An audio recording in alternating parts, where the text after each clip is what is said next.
Sometimes we don't understand why a place calls us. We only realize much later. Even today, after all these years, I can still remember standing there trying to understand what just happened.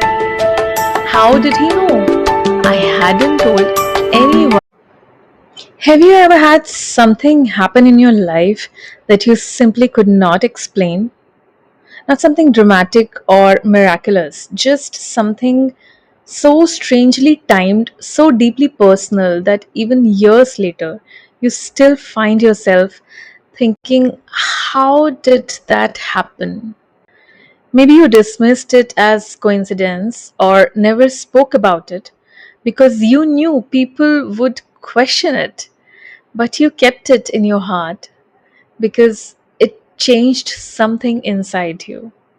Today, I want to tell you about one such experience. This was the first time I was touched by something greater than life, and looking back now, I think this was the moment my spiritual journey truly began. I was 21 and had reached a stage where nothing was going right. My career was uncertain, relationships were complicated, and my entire future at that point looked bleak. I would wake up every day with this constant confusion and sadness inside me, a hopelessness, a feeling that somehow life was not working out the way I had imagined, that maybe everyone else had figured it out except me.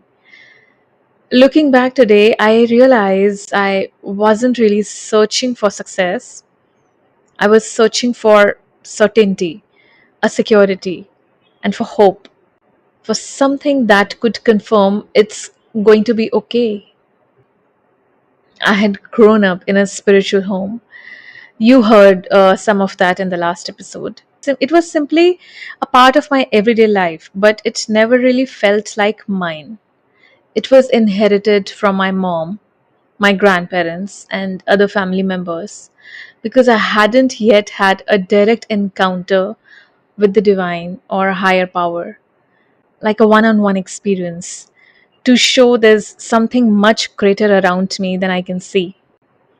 If someone had asked me then, do you believe in spirituality? I honestly don't know what I would have answered because spirituality was not something I had experienced. It was something I had observed in my home and people around me. There's a huge difference. Around that time, a friend of mine noticed what I was going through, and one day she casually said, why don't you start visiting Sai Baba temple? And my reaction was not something great awakening. I wasn't suddenly filled with devotion. I wasn't searching for a guru. I wasn't looking for miracles. I simply felt at this point I'll try anything. Sometimes life doesn't ask us for belief, it only asks us to take one small step. And that's exactly what I did. My first visit there to the temple, to the Sai Baba temple, it was not very far from my home, and I still remember that nothing extraordinary happened during the first visit there. But there was an immense peace I felt. For the first time in weeks, my mind became quiet. It felt as if someone had reduced the volume of the constant noise in my head. I couldn't explain it, but I kept going back there again and again and again. Sometimes we don't understand why a place calls us. We only realize much later that it was preparing us for something else. As I continued visiting the Sai Baba temple near my home, I became curious who exactly was Sai Baba? Why did millions of people from completely different religions follow him? The more I read, the more fascinated I became. Here was someone who refused to divide people, a saint who welcomed everybody, Hindus, Muslims, rich, poor, educated, uneducated, everybody. His message seemed incredibly simple, just two words: Shraddha and Saburi, faith and patience. At 21, those two words sounded beautiful. I just didn't know that yet, how deeply they would shape my own life. Around the same time, I heard people talking about the Sai Satcharitra. There was a book about his story, his teachings. People spoke about it with such love that I wanted to read it immediately. Today, ordering a book takes 30 seconds. Back then, there was no Amazon, no Flipkart. I went from one bookshop to another. Nobody had it. I kept searching for it but couldn't find it. A few days later, I had an experience that even today I cannot fully explain. And that's the story I'll tell you in the next part of this episode. One afternoon, after spending some time at the temple, I was walking towards the exit. It was an ordinary day, nothing felt unusual. As I stepped outside, a man I had never seen before walked up to me. He looked at me for a moment and said, You wanted to read Sai Satcharitra, didn't you? I froze. Before I could even respond, he held out a book. Take mine, read it, keep it for as long as you need, he said. When you're done, you'll find me here again and you can return that to me. That was it. No introduction, no conversation, just those words that I just said. And he gave me the book. Even today, after all these years, I can still remember standing there trying to understand what just happened. How did he know? I hadn't told anyone at the temple I was searching for this book. I hadn't told anyone even in my family. There was no social media, there was no online communities, no phone calls, nothing that could explain how a complete stranger knew exactly what I had been looking for.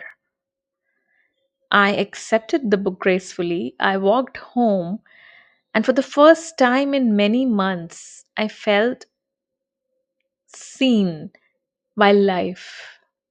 As if the life had said, I know where you are. I know what you're going through. You're not alone. That feeling stayed with me, and I began reading Sai Satcharitra immediately.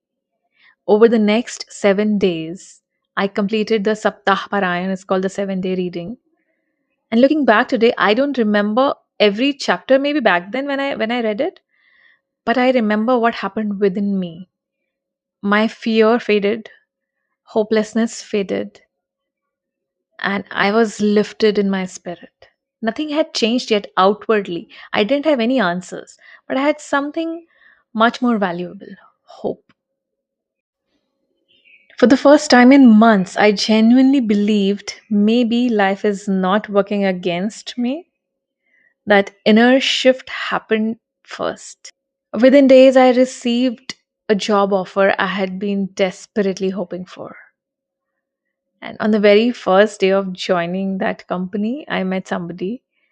At that point, he was simply another colleague. Years later, he became my husband.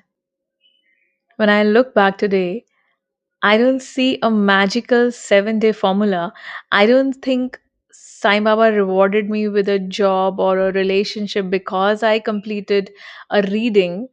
That's not what the story means to me. What changed my life wasn't the job or even meeting my husband. The greatest gift was something much simpler: hope. Hope returned before my actual circumstances changed. Faith appeared before evidence did, and that changed the way I walked through life. For many years, I kept returning to that afternoon outside the temple. Who was that man? Who was that stranger? How did he know? Why did our paths cross only once? I went back to that temple many times and I still do. After returning the book, I looked for him. I never saw him again. Today, I don't try to prove what happened, and I don't expect anyone listening to explain it the way I do. This isn't about convincing you, it's simply my experience, an experience that marked the beginning of a relationship with faith that has stayed with me for over 20 years. Looking back now, I realized something important. I was not looking for miracles, I was looking for hope. And perhaps that's why this experience changed me so deeply. It reminded me that sometimes before life changes our circumstances, it changes our hearts. Before it opens new doors, it teaches us to trust again. And that single experience did not make me an expert in spirituality. It did not answer all my questions. In fact, it created many new ones, questions that would slowly lead me toward meditation, toward consciousness, toward understanding the mind, toward discovering different spiritual traditions, and eventually toward the life I live today. If there's one thing I hope you take away from this story, it is this: not every important experience in life can be measured or analyzed or explained immediately. Some experiences are just simply meant to be lived. Their meaning unfolds years later, maybe. My faith, which I inherited from my family, now had become mine, personally mine, because I chose to stay open to what life was showing to me rather than closing back down into the safety of skepticism. That choice to stay open has been one of the most consequential choices of my life. Sai Baba has been a presence in my life since then, and a teacher, my guru. His two words, Shraddha and Saburi, faith and patience, have followed me through every difficult chapter in my life. Before I end, I'd love to ask you something. Has there ever been a moment in your life that you still can't completely explain? A coincidence that felt too precise? A person who appeared at exactly the right time when you needed? A conversation that changed the direction of your life? Whether you call it grace, destiny, luck, or simply coincidence, I'd love to hear your story because I have a feeling many of us have experienced moments like these. We just don't talk about them enough. If this episode meant something to you, please share it with one person who's looking for hope and trying to find a reason to believe that life is unfolding at the perfect time, the way it should, and that they are not alone. Subscribe if you want to stay for the rest of this journey with me, because in the next episode, I want to tell you about the person who gave me the most important spiritual education of my life without ever calling it that. Until then, keep growing because sometimes hope arrives before the answers do. Thank you for being here with me today. Take care of yourself.